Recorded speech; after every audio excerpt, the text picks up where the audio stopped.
বিনম হইলে ঘন কুটুম্ব রাশি তাকরে নিদ্রাসিয়ালাপে রাতিরু আয়ু হরে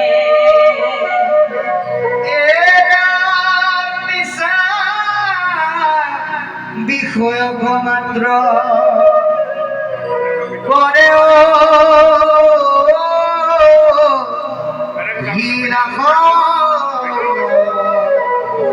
হেতু দেখে নরে আপনার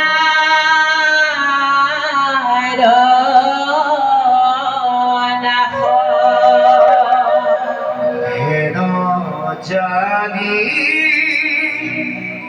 যার ইচ্ছা মুখ্য কখর বথা পরীক্ষিত দেবে কুনি বেক কৃষ্ণ কথা হে রাম বিবেচিত কৃষ্ণ গুণ নামকৃত নন্দ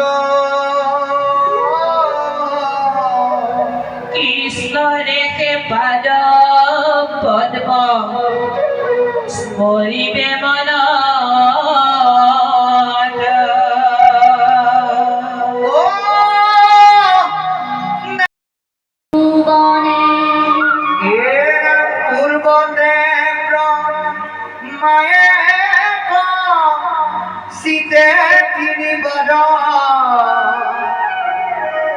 বেদত বিচাৰি আহি মানে পাইলা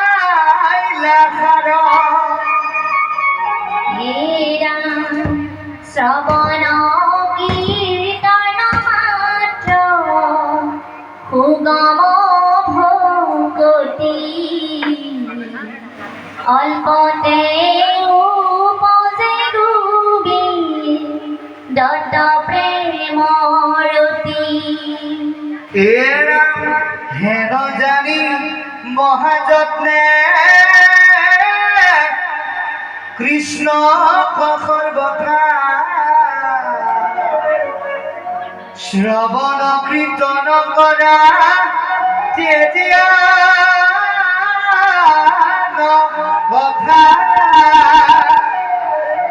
উঠ হইবে জীব মায়া জালে কৃষ্ণর পরম পদ পাৱে অল্প কালে দুই অধ্যায়ৰ কথা গৈলে সি মানে সুখ বুলি ৰাজাতক ভন্ত মানে কৃষ্ণ এতিয়া এইখিনিলৈকে পদবন্ধে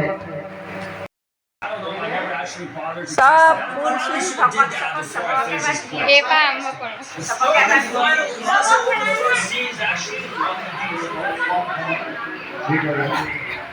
সেইকাৰণে আমাক কৈছে ভকত জনৰ সঙ্গে ৰঙকে সৰ্বক্ষণ কৃষ্ণকে আৰাধি কৰা শ্ৰৱণ কীৰ্তন আমি সকলে সকলে ঘৰত বহি থাকিলেও ভাগৱতৰ জ্ঞানটো পালোহেঁতেন এই ডাৱৰীয়া বতৰত ইমান কষ্ট কৰি নাহি যদি অকলে অকলেও পঢ়ি থাকিলোহেঁতেন একেখিনি কথাকে পালোহেঁতেন কিন্তু তথাপিতো আমি ইয়ালৈ কেলৈ আহিছোঁ কাৰণ অকলে অকলে পঢ়ি থাকিলে জ্ঞানহে হ'ব কিন্তু আনন্দ নাপায় সৎসংগতহে আনন্দ পোৱা যায় এই আনন্দৰ ৰস আমাক সৎসংগৰ যোগেদি ল'বলৈ আহ্বান জনাইছে কাৰণ অজ্ঞানীকে কেৱল আমাৰ দেৱতাসকল অন্য ধৰণৰ দেৱ দেৱতা ঈশ্বৰ বিৰোধী কৰ্মবিলাক অজ্ঞানীৰ কৰ্ম। সেইকাৰণে কৈছে ৰাখিলন্ত কৰ্মকাণ্ড অজ্ঞানীৰ পথে।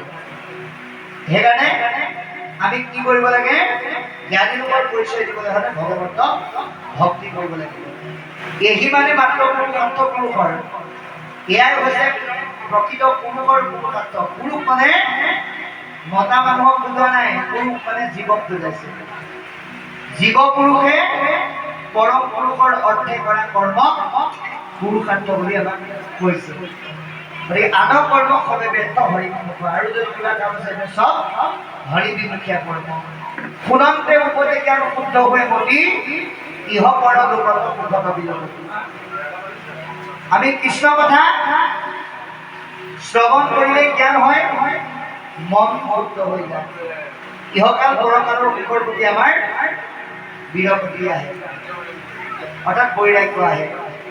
এনেকুৱা ঈশ্বৰৰ কথাটো যদি কোনোবাই গুৰুত্ব নিদিয়ে, সেইজনৰ সমান গুৰুত্ব দিয়া নাই। গতিকে হেন শুনি সুগত কৌনকে বিনা অন্ত, আৰু কিবা সুগত নিপতি কুশী অন্ত। এইখিনি কথা শুনি কৌনক প্ৰমুখ্যে ঋষিসমস্তই সুতৰ ওচৰত কান্দি কান্দি কৈছে, পৰীক্ষিতেনো কি সুধি